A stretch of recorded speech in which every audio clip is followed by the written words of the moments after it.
Sa isang malawak na kagubatan, may 3 baka na kinikilalang pinakamalakas.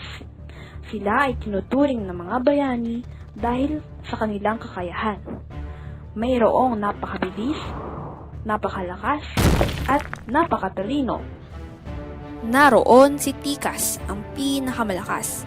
Gamit ang kanyang kamao, kaya niyang humati ng puno sa 2. Naroon din si Tulin, ang pinakamabilis. Sa kanyang bilis, hindi mo makikita ang kanyang mga galaw. At naroon si Talas, ang pinakamatalino. Mahilig magbasa ng mga libro ukol sa digmaan, kaya't kaya niyang gumawa ng paraan upang patumba ang kanyang mga kalaban.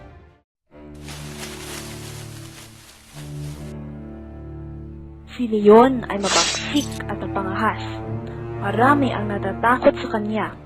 Ngunit, hindi niya inakala na sunod-sunod siyang matatalo sa kanyang laban sa 3 baka. Sa kanyang kahihiyat, nagtago siya sa sulok ng gubat at may sabi-sabi na nag-iisip siya ng kanyang paghiganti sa 3 baka. Papatumbayin ko at 3 baka na yan at matitikman nila ang kahihiyan na naranasan ko.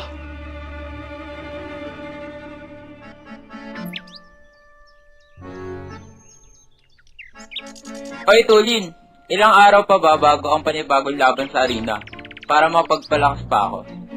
5 araw pa, Tikas. Kaya kailangan natin mag-ensayo ng todo. Bakit mo natanong?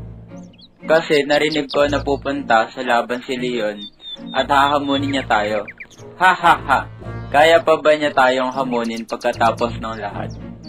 May narinig nga ako ng ganong balita. Tignan na lang natin kung susulpot siya dahil ilang buwan na hindi siya nagpakita. Aabangan ko yan. Kahit anong mangyari, di na dapat siya manalo sa laban natin.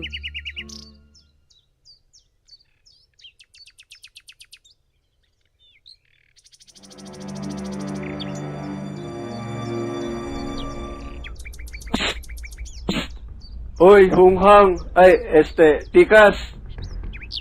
Ha? Sino ka? Magpakita ka! May balita ako sa'yo. Kalaban ka no? Hindi. Tukol ito sa Leon.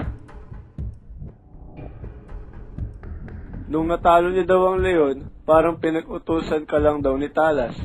Malakas ka nga, pero hindi ka nag-iisip. Hahaha! Anong sabi mo? Hoy! Bumalik ka! Huwag ka na lang maging uto-uto.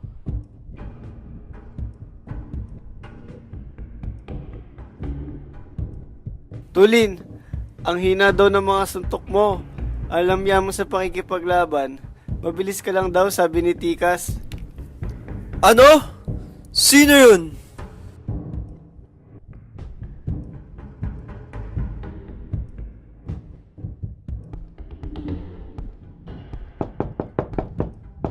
Talas, ang talino mo, di raw makakasukat ng kahinaan mo. Wala ka raw kwenta pag mag-isa ka lang eh. Sabi ni Tulin. Hoy! Sino ka?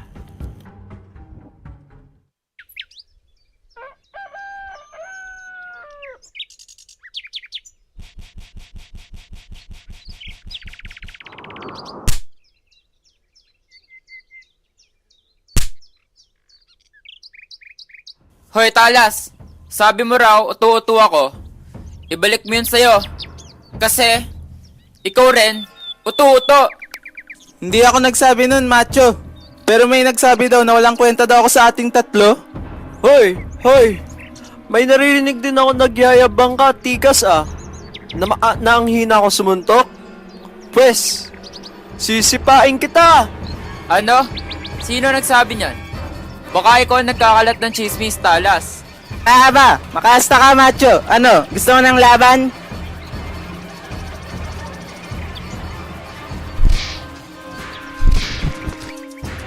Hahaha, nangyayari na ang paghihiganti ko.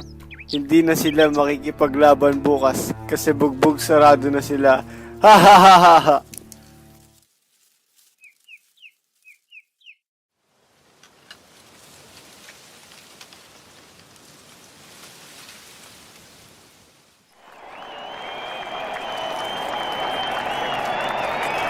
Nandito tayo upang tunghayan ang pinakaabang lalaban sa buong kagubatan.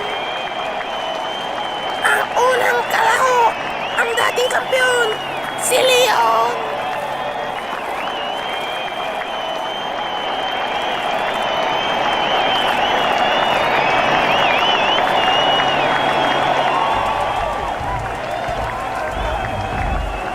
At ang nananatiling pinakamalakas, Tikas!